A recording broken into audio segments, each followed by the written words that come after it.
আসসালামু আলাইকুম। সবাইকে পবিত্র ঈদুল আজহার শুভেচ্ছা জানাচ্ছি। ঈদ মোবারক। আজকে আমি আলোচনা করছি ষষ্ঠ শ্রেণীর গণিতের অনুশীলনী 1.4 থেকে।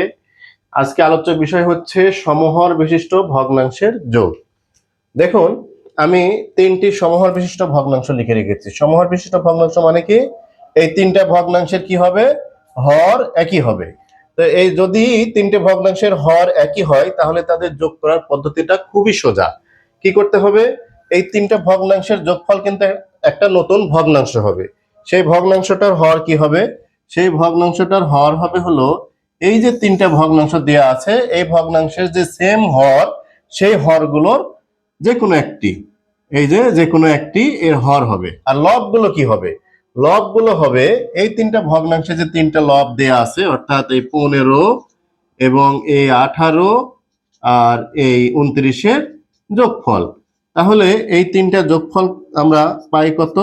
এই যে 8 আর 9 17 আর 5 22-এর 2, হাতে থাকে আরো 2, 2 এ 2 এ 4 আর 1 এ 5 আর 1 এ 6। তাহলে নতুন ভগ্নাংশের লব পেলাম আমরা কত? 62। আর এই নতুন ভগ্নাংশটার হর কি হবে?